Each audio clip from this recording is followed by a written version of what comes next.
Hi, I'm Matt Kenney, and I'm a professional box maker and furniture maker. And I'm going to talk to you about how to make boxes. But before we get to the details of that, I'm going to talk a little bit about what I think about when I'm designing boxes. And I guess I made my first box about 22, 23 years ago. And it was the first thing I ever made while woodworking. My box design is actually heavily influenced by Shaker furniture. It's something that I fell in love with right away when I started to make furniture years ago. And what I really like about Shaker furniture is how minimal it is. And that minimal design allows it to be sort of timeless and classic. It always fits in any house at any time. And although I really like the look of Shaker furniture, what I really like about it are the sort of design principles that are overarching it or that guide it. And if you think about it abstractly, Shaker furniture is really about a lack of ornamentation. It's about good proportions and the use of, say, asymmetry to create patterns or arrays. There's a way in which they take the drawer fronts and the doors of their furniture and arrange them to create pleasing geometric patterns.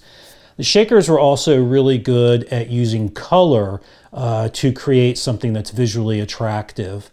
And those are the things that I've taken from Shaker furniture and use in my own work. So it's proportion, clean lines, color, pattern, a lack of ornamentation. So I do think that my work is Shaker, but it's just not Shaker in the sense that it's a reproduction of Shaker furniture or specific Shaker designs.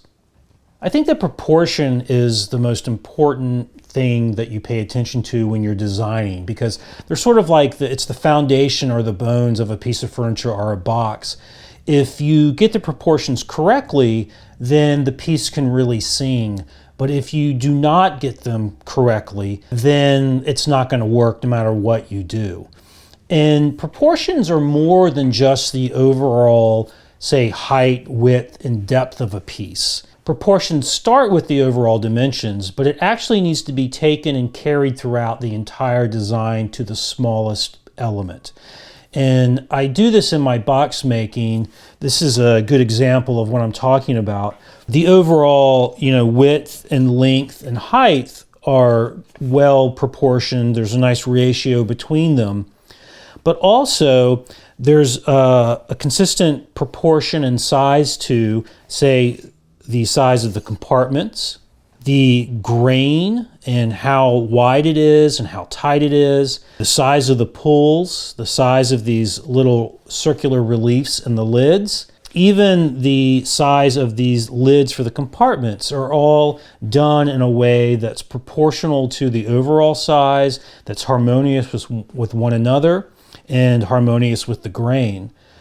Now, I also use a lot of fabric in my work, and even the pattern of the fabric is proportional to the size of the box and really to the size of the opening in which you'll see it. So when you pay attention to proportions, you have to pay attention to them, not just when you're picking out the overall dimensions for the piece, but also as you're going through and designing details for the piece.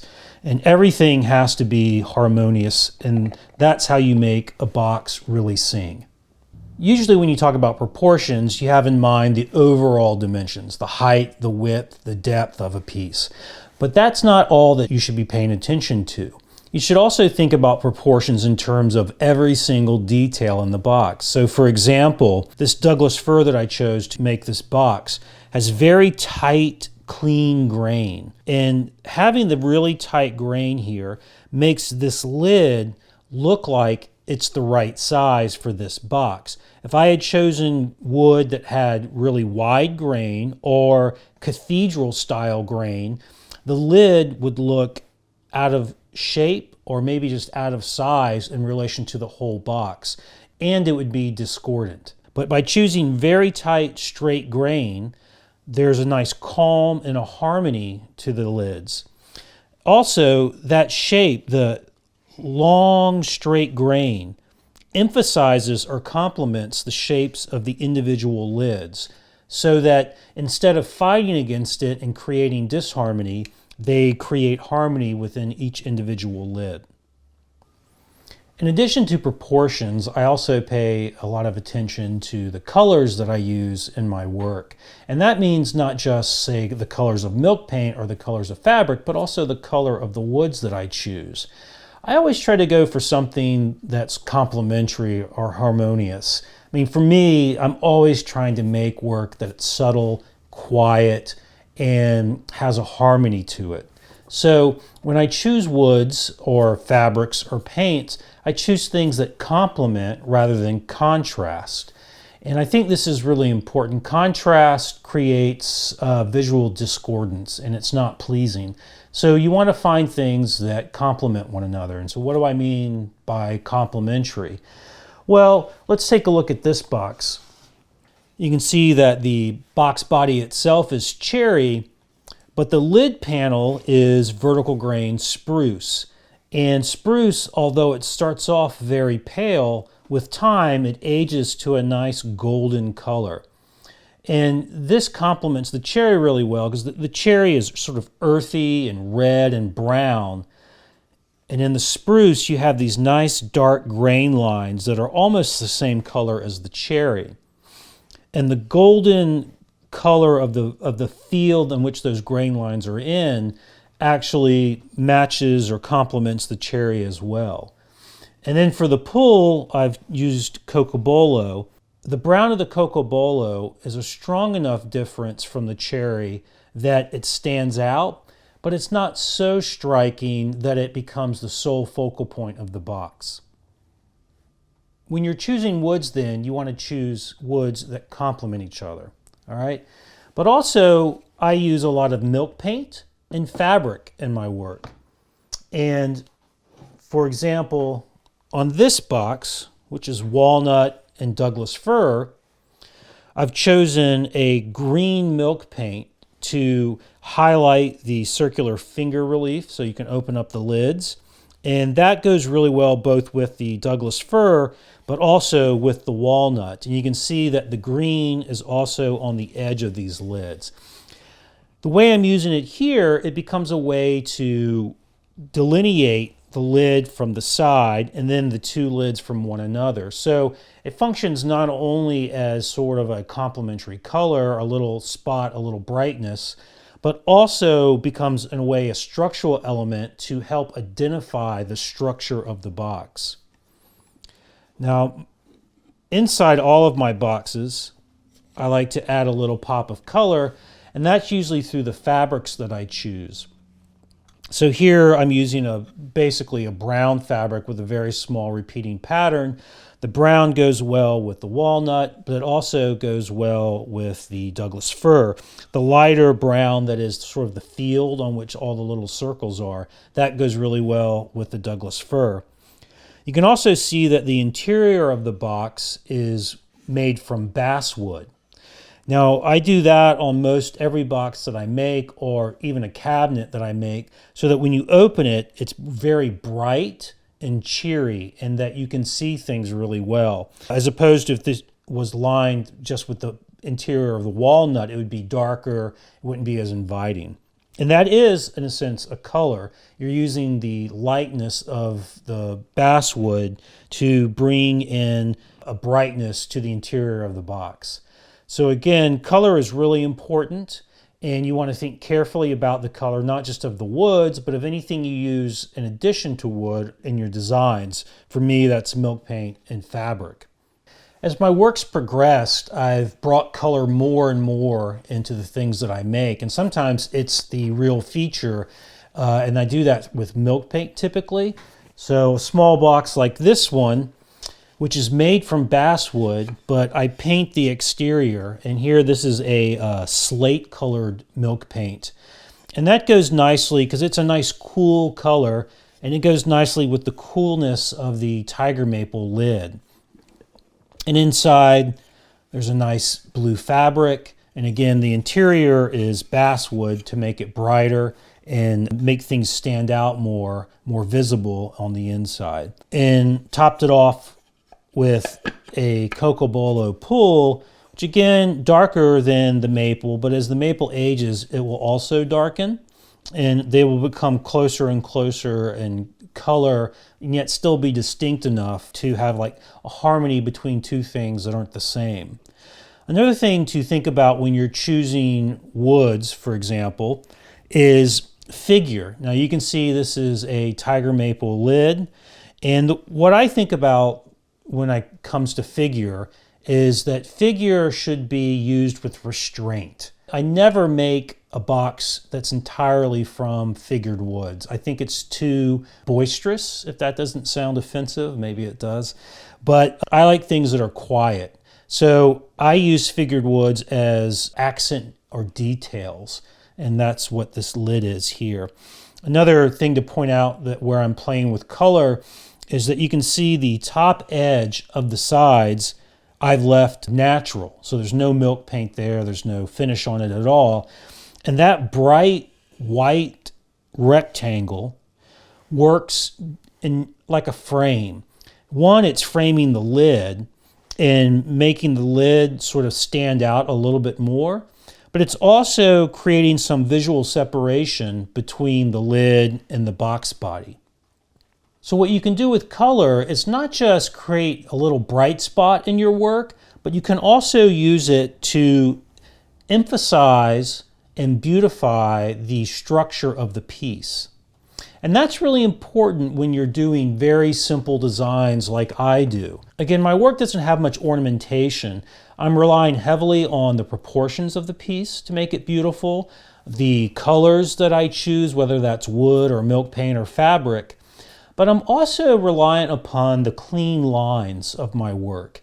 And what I like to do, or try to do, is to use the structure of the piece itself to create something that's beautiful. And the way that I do that is by arranging things like lids or doors in a way to create patterns. So if I go back to this box, which I showed you earlier, you can see that instead of having a single lid, I've broken the lid up into three, and that creates three different size rectangles that can relate to one another to create sort of a playful little pattern. Also, I'm using, say, the milk paint to emphasize that structure, that three compartment, three lid design. And that's where I'm using the lines of the piece to create something that's beautiful. Because if there wasn't the milk paint here, if it was just all Douglas fir, everything would just sort of blend in, and you would lose the sense that there are three lids here, that you have these nice dividing lines between them. But by adding the milk paint, I'm able to bring that to the fore in a quiet way and emphasize the structure of the piece and allow that to be what's beautiful about it. Here's another box where the emphasis is really upon the structure of it to create something that's visually appealing. And if you're looking just at the front, which is what you would normally do when you walk into the room and you see it on a chest of drawers or something, you have this nice, well-proportioned rectangular overall shape that's sitting up off the surface, and that creates a nice dark shadow line that again allows you to emphasize the overall shape as opposed to if it were sitting just flat down onto the top of your dresser. Then the two drawers, which are colored, that emphasizes their shape. And again, it also emphasizes sort of the framing nature of the box itself. The divider is walnut. Bringing in that different color emphasizes that there is a divider there and creates a more easily seen distinction between the two drawer fronts. And then adding a little small hoop there for the pull. It's another way in which we're using clean lines and structure to create something that's visually interesting. So if I'm being honest, I have to say that I don't really consider myself a creative person or to be artistic. I always struggled growing up to draw anything that looked decent. All that changed for me when I was on assignment for a magazine, and I was talking to this furniture maker, and he showed me his sketchbooks, and there were on a few pages, hundreds of drawings of different grain designs. And I said, how do you come up with all of that? Well, he said, well, I just start with one thing and I draw it. And then I ask myself, how can I change it in one way? And then I redraw it with that new change. And that struck me as brilliant. And so I went home and I tried that myself, and I drew something, and then I asked what's one thing that I could change about it, and then I drew another one, and then I asked myself again, what could I change about that second one, and I drew a third one, and all of a sudden I was creative, and which felt really good. It felt amazing. And that little trick, that one question, is what has allowed me to really grow as a designer. And in many of my sketchbooks, and I'll show you an example here, it becomes actually really fun. It's something that I enjoy doing. So I had someone who wanted me to make an end table, and I didn't really know where to start. So I just drew the most rudimentary end table that I could think of. And then I just changed one thing about it. Instead of having an overhang on the top, there's no overhang. And then I added a little shelf so you could add some books. And then I moved the drawers location. And I did that over and over and over again. And before I knew it, I had somewhere around 70 different end table designs. Now, will I ever make all of these? There's no way, but I might make a few of them eventually. And you can see, let's see, there's 75 there. And I started with what, an end table that you might see at some store that sells home goods, right? And I ended up with a side table that's 3 separate boxes that would be attached to the wall and would have an articulated lamp on it. And you can see there are a lot of ones in here that look absolutely nothing at all like where I started. And what that sort of illustrates, both literally and figuratively, is that design is an evolution. It's never a revolution. You have to start somewhere. But just because you start there doesn't mean that's what you're going to make. You start and you slowly evolve your work, your design, until you have a lot of things to choose from. And then you can go back and work on just those few designs. And that's normally what I do. And I can show you that with another sketchbook. So these are the designs that I started with for a wall cabinet that I was going to make from a single piece of wood. And so initially what I did was just draw some really rudimentary ideas out. And here what I'm thinking about are what are the proportions of the different parts of the piece of furniture, and what's the arrangement, say, of drawers and doors, and what kind of grain might I be thinking about for a door panel? Am I going to put kumiko in it? So just some really basic ideas. This is very rudimentary. I'm not worried about dimensions at this stage. I'm just trying to get ideas down. And after I do a bunch of that, I'll select a handful of designs and I'll draw those more carefully, really emphasizing the ratios or the proportions of the parts to one another so I get a good idea of what those proportions are going to be. And I also make notes to myself about different things. So a turned pull here, dovetail joinery, maybe paint the dividers. And these are all notes that when I go back later, I go, oh yeah, that's what I was thinking, right? I don't have to remember it because it's all there. So after I've done that, I narrow it down even more. And I draw these larger. I take more care when it comes to the proportions of things. And again, I'm making notes to myself. And at this stage, I would know which one I want to make. And I would then go and draw that more carefully on graph paper. And there, I would not really be worried about dimensions, but proportions. And graph paper is nice because you can say, oh, this is X squares wide and X squares tall, but you don't have to assign a value to that square yet. It could be 1 inch, it could be 1.5 inches, it could be 2 inches. But it forces you to think about the proportions and not the dimensions. So once I have that drawing, I head into the shop and I start milling up lumber and making the piece of furniture or the box. There's one more really important idea that drives my design, and that's that the purpose of a box or a piece of furniture is not identical to its utility. Many years ago, I worked somewhere and everyone there was a woodworker. And I would bring in boxes that I had made, and one of my coworkers would always point out that boxes didn't have any function. They didn't have any utility. There was no use for them.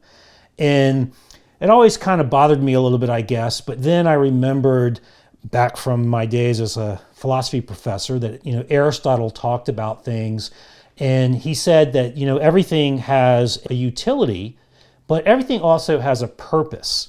And I realized that the purpose of the things we make is not identical to their utility. So sure, a chest of drawers needs to be useful. It needs to be able to hold clothing, and the drawers need to open and close smoothly and things like that. But a chest of drawers is so much more in our lives. You interacted with it several times during the day, and it becomes something that is in some ways second nature to you. And you put important things on top of it. And if you're lucky, it's a chest of drawers that is beautiful enough and meaningful enough that you pass it along to someone else when you're done with it. And those are the things in our homes that we care for the most, things that have, in essence, sentimental value. And they take on meaning. There was a dining table that I made, and I could go back and look at the surface of it and see, oh yeah, that's where my daughter drove the fork into the surface, and there's all these little holes in it. And that doesn't make the furniture less valuable. In fact, it makes it more valuable.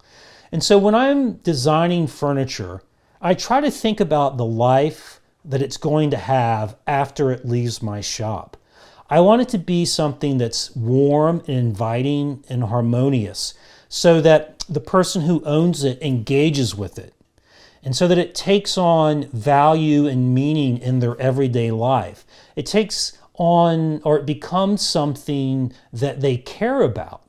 And that's not because of the use that it has for them.